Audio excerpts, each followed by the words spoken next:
Yo guys, what's good? It's your real estate mate, and thank you so much for coming back to my channel. I hope my hair is good, and I actually had no reason to do my hair because I've been home all day. It's been locked down.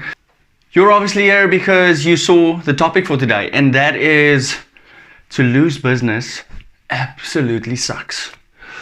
The topic isn't exactly those words, but it really hurts. It really hurts. And at the end of this video, you are going to be so busy working on your business and sometimes in your business that you're not going to even feel the deal. That's what I'm going to call it. Don't even feel the deal after this video. Now, to be honest, I really felt exactly like that in the beginning of my career. When I felt that way in a specific point in my career, I had to sit down and think, why am I feeling this way? Why, when this specific, buyer doesn't come review, or buyer doesn't sign the contract, or buyer doesn't get a bond, or the listing fell through, they went with another agent, all of those realistic things in our business, why does it hurt so much? And I came to the conclusion, I don't have enough going on. I don't have anything else to hold on to be distracted by, to carry on with. I started fixating and focusing on the losses. And that held me back. That held me back to a certain point where I didn't know if I can grow this business, if I can't go through these things. How am I going to get away from losing business? And that's not actually the point. You're never going to get away from losing business, but you are going to be so busy gaining more business and building this amazing thing that you're not going to feel the deal. Let's get into that. I want to ask and pose a question today. How did my business come to a point where it hinges on one deal going through and making my career, or not going through and breaking my career? So in that train of thought, take it back 90 to 120 days from today, or that day when you started feeling like that. What did your prospecting calendar look like? How did you connect with new people, talk with strangers, and get more inventory into your business to put it on the shelves to attract buyers? What did you do 90 to 120 days from now? And did you do enough to sustain, to build on that, and to have momentum take your business forward? I want to use an analogy in retail to explain to you how important it is to stack your shelves with inventory. So the retailer goes out and he buys a few different brands of milk, Oakland, Clover, whatever else there is, Bell, Cow, whatever it is, puts it on his shelf because he knows that he's got a diverse buyer's pool who are looking to buy milk at his shop. If he doesn't have that specific milk, that buyer of that milk will not compensate his or her health and just buy anything else. They will, and that's me, I'll get in my car and I'll go find that milk that I want. Especially if you've got a wife at home, she sent you for milk and it's a specific milk.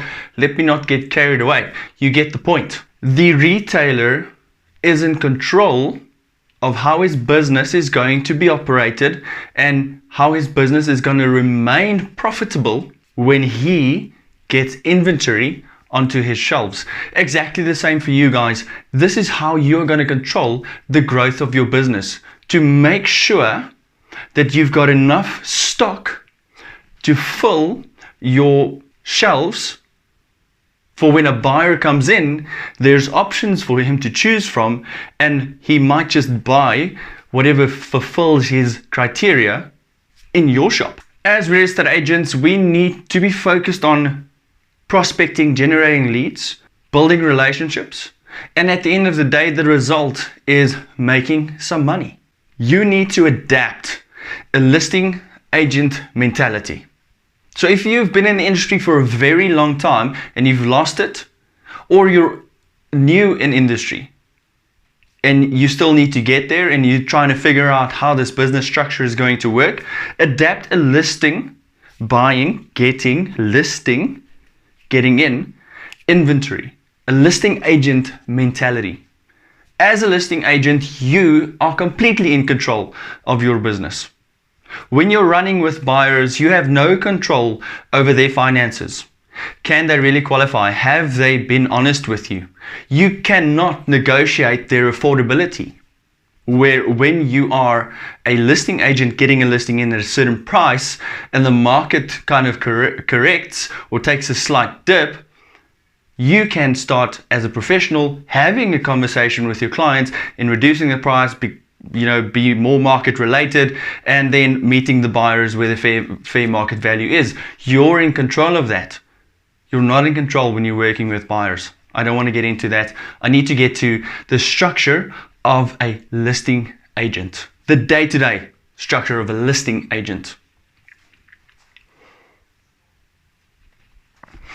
As a listing agent, it is so important for you to plan your day. There is many times where I have went to the office in the beginning and I am hyper-focused on prospecting for today.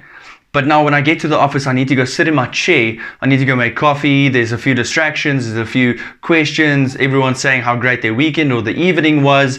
And once I get to open my laptop, it is first emails, and you know how it goes. You just haven't prepared to do that prospecting that you set out to do, because now you need to find and identify the suburb, identify the street, and then find all the details. And by then it's 3 o'clock and you've got another buyer's appointment, and you just don't get to getting inventory into your shop. Prepare what you want to do tomorrow the previous night. So I prepare a list of streets that I want to have called today. And I've got a cold calling assistant, and I also do cold calls myself. So that's the structure currently in my business. So she knows exactly who she needs to call, and I know exactly who I need to call today. Planning who you're going to be connecting with today.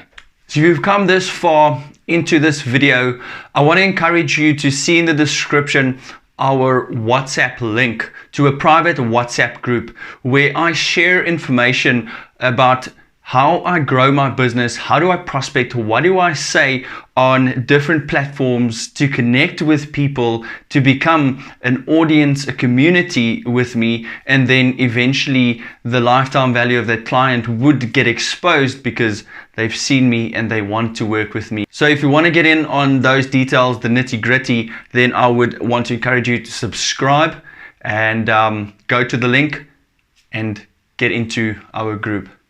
For those of you who are in our WhatsApp group, I will share with you the script that we use to cold call, and the script that I use to just touch base with people that have shown indication of that they want to sell in this year or in the near future. So number one in the structure is prospecting. Prospecting needs to be 80% of your day.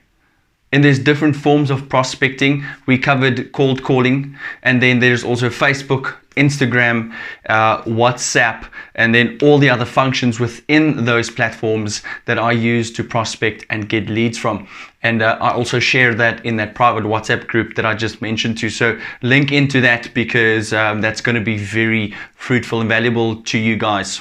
Ryan Serhant wrote his book. I bought it and I read it, and the one part that really sticks with me, because I've been doing this but I haven't really noticed that that's actually a structure in my day. It helped me to be able to help other people, show them and guide them to putting a structure into place. So exactly, your first 80% of your day is finder time, he calls it. Finding new business, finding cold calling, asking people who wants to sell or whatever your thing is. Okay, 3 people over here. Then going to development and sees who's willing to meet with him. And then going to his Facebook platform and connecting with people, see who's willing to work with him, who can he help. Instagram, YouTube, and that's his finder time, finding who he's going to set up meetings with. Then in his keeper time, which is number 2, is where he kind of looks into the financial part of his business. You know, how much money does he dedicate towards this current listing. So if it's overpriced to a perfectly priced listing, that financial balance would look different. And then also marketing, everything that goes into that. So he focuses on that in his day, every single day, because there's so much going on in his business. And that's exactly what's going to happen for you when you start 80% prospecting every day, but planning for it. Then you will succeed in it. He spends 10% of his time on that. Then is the doer time. So when the business that he got in, the interest that people showed when he did finder time 80% of the day, he goes and allocates in the evening or whenever they can see him, but that's 10% of his day. He goes to do the viewings, goes to do the listing presentations, and goes to do his videos, his vlogs, exactly the same as I do. So that structure just completely made sense to me. There's intricate details that I would want to share with you. So again, get connected with us on the private WhatsApp group, where we will share the 3-step structure with you and how you can make it relevant to your own business. Thank you so much, guys, for watching this video. If you've enjoyed it, if you found value, please smash that like button. And thanks to those who've already joined the WhatsApp group. I can't wait to connect with you all individually. That's it, wrapped up. I hope you feel inspired to get a structure going in your business where you won't feel the deal. Have a good day, guys. Cheers. When's it gonna change? How has your day